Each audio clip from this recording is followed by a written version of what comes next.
Vital member of our community. It is important that we give each other our flowers when we are here, but it is equally important that we acknowledge the impact on our lives of those who are no longer with us.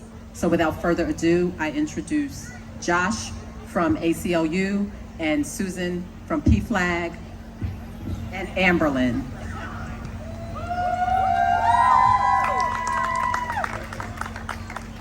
Thank you so much to Caroline and Upstate Pride for putting on such an incredible event and for giving us this chance to honor an incredible friend, ally, and advocate. My name is Josh Malkin. I'm the Advocacy Director with the ACLU of South Carolina, use he, him pronouns. Don't remember the first time I met Eric Childs because I can't imagine my life in South Carolina without knowing him. While I only got to spend a few years with him, I was privileged to watch him develop in his advocacy journey. Eric started in a supporting role, cheering on his relentlessly fierce wife, Jessica, as she traveled the state advocating for the issues that were important to their family. Eric was a combat veteran, serving 2 tours in Iraq and Afghanistan. With time, he realized that his voice, the voice of someone who had risked his life for his country, was absent and needed in advocacy spaces where the rights and freedoms of marginalized groups were under attack. There was little more entertaining than watching lawmakers respond to Eric. When most see a bearded mountain of a man wearing flannel and a skull cap approach the podium, they expected a certain message to come out of his mouth. When they realized he was there to defend his transgender son's right to exist and be seen, the shock was palpable. That whiplash, coupled with his background, always made Eric's message powerful and impactful. You could see lawmakers listen in a different way. To watch Eric advocate was a privilege. To know him personally was a gift. His support and love were unwavering and always present when you needed it the most. On tough days that Eric had no reason to know were difficult, I would get a random text saying, "I'm proud of you," or "You've got this." It was like he had a sixth sense of knowing when I was in need. His ability to always be there led me to place such value on our friendship. It was no surprise when speaker after speaker at his funeral ceremony described a similar relationship.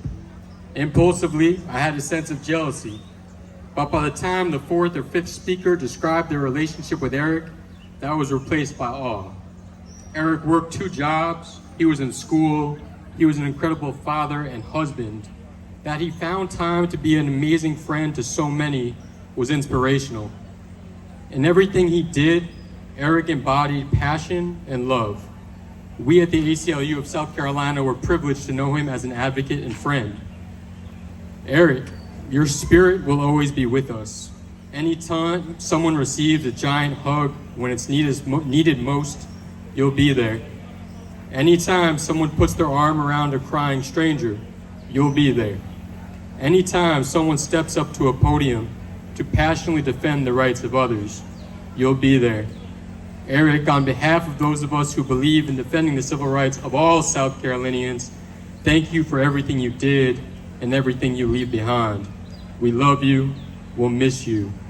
I'd now like to invite Jessica and any Spearman Child's children to the stage to receive the ACLU of South Carolina's inaugural Advocate of the Year Award for Eric Childs.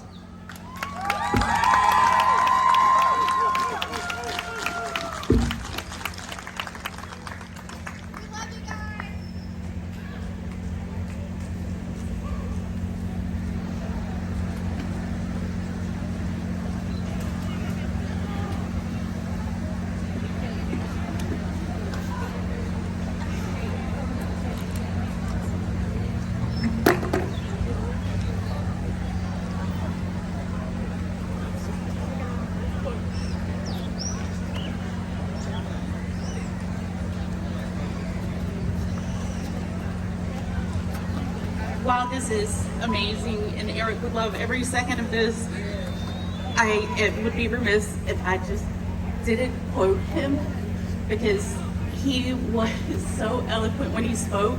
I had spoke publicly many times and testified in front of the legislator many times, and the first time that my husband spoke, he went like triple viral. and it was amazing to watch him work. So his quote was, "Every child deserves to be loved, every single one of them. If you love your child, I need you to step back and love them enough to believe them when they tell you who they are. Love them at all costs, beyond everything." Thank you. Thank you. Thank you, family. We appreciate you, and we appreciate the impact that your family member had on this community.